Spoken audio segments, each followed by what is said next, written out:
Percepcions personals. El moment diari de conversa a l'entorn d'una notícia.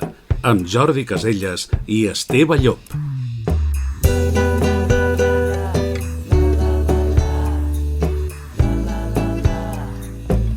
Ens acostem al cap d'any, al final d'aquest any, i per tant doncs, és interessant poder parlar d'algunes qüestions que molts ens plantegem o que molts es plantegen quan acaba un any i en comença un altre. Parlem d'aquesta qüestió amb Jordi Caselles. Què tal, Jordi? Hola, Esteve, què tal? Doncs encantat aquí, com sempre. Toca recapitular, no? I veure una mica què hem fet i cap on anem. Sí, però fixa't el verb que has utilitzat tu, que és toca. I llavors la pregunta és si realment toca o no toca. O no toca, no? Està bé. Bé, toca o no toca. Es diu, no? Toca, no? Acaba l'any, no? Fem balanç. Es diu, però jo crec que pocs ho fem, no? O en general. Dic fem perquè jo potser no ho faig tampoc. No? I potser ho visc com una continuïtat, simplement, no? Ja sabem que és un punt i a part, no? Que acaba un any, comença un altre. Però clar, realment, si t'hi fixes, tot segueix igual. En el sentit de que passen les festes, tornes a la feina, bé, vas fent, no? Vas fent. Home, a menys que no estiguis en un moment de la vida on cada any hi hagi un nou repte, no? Sobretot si ets estudiant, no? Dius, és que aquest any començaré això, o començaré aquest curs aquí, o començaré els estudis a la universitat, o començaré no sé què.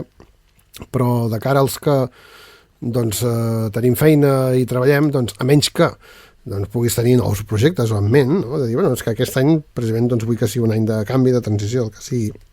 En general, tots una mica anem fent, no? No sé si es fa aquest exercici, no? Amb una sobretaula, no? Per exemple, de dir, com ha anat l'any, no? Com t'ha anat? Bueno, jo puc dir que sí que he practicat això moltes vegades i també a nivell una mica més privat, personal també, agafar una llibreta i un bolígraf i escriure.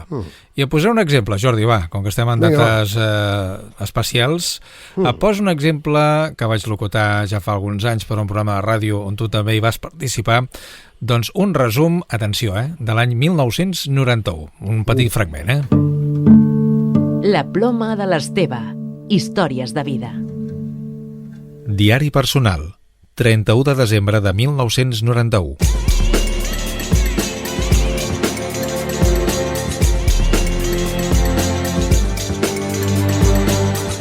Aquí s'acaba l'any 1991, un any que m'ha semblat bastant bé comparant-lo amb altres com el 1989 i semblant a l'any passat. Aquest any el vaig començar escoltant música amb el meu nou radiocasset i gravant moltes coses. El 16 de març vam tornar a pujar a Talamanca. El 23 de març vam començar les vacances de Setmana Santa, que vam acabar el dia 1 d'abril. Amb el Ferran anàvem amb la bicicleta de carretera i jugàvem a pales. Mentrestant, el professor de dibuix ens feia portar caixes de sabates i la de música ens omplia el cap de Mozart. Vam anar de convivències a la bola. Acabava el curs i la suficiència el divendres 21 de juny i l'endemà sortíem disparats cap a Talamanca, on començava a anar constantment en bicicleta, com sempre. Vam gravar la ja tradicional traca de petards i pólvora que fem cada any, amb els petards provinents de la recol·lecció feta després de la nit de Sant Joan. Aquest any ho vam fer en companyia d'un amic del Ferran, en Nico. Tot just havia marxat el Ferran cap a Barcelona per marxar al cap de poc de viatge a Anglaterra, que l'avi queia de l'escala podant els rosers del pati, el 25 de juny. A causa d'això, vàrem haver de tornar a Terrassa. Bé, això un petit tastet, això continua i continua, però bé, la fotografia, en aquest cas, d'un jove que tenia en aquells moments 14 anys, que mira 15. Aleshores, clar, fa molta gràcia això perquè d'entrada, clar, al ser una cosa històrica, doncs t'adones de coses que feies i que sí, que les tens al cap quan les llegeixes o les escoltes en aquest cas, però que potser ja no les tenies tan presents, no? I bé, doncs, a mi sempre m'ha agradat fer això i deixar constància de certes coses i fer una mica de balanç, doncs, perquè després, al cap de temps, puguis fer una mica de comparació també i puguis aprendre també de tot allò que has viscut. I el mateix amb els altres. Si tu els hi preguntes als teus companys de taula com ha anat aquest any, què destacaries, doncs segur que t'expliquen alguna cosa en un context diferent del que potser parlaries en una altra circumstància, perquè és allò que diem, mirar cap enrere, encara que sigui només 365 dies enrere, aporta una visió diferent i aporta doncs, a pensar coses sobre el que has fet amb una perspectiva que ja permet veure una mica com ha anat i posar-ho en relleu, no? No sé com ho veus. Home, ho veig bé.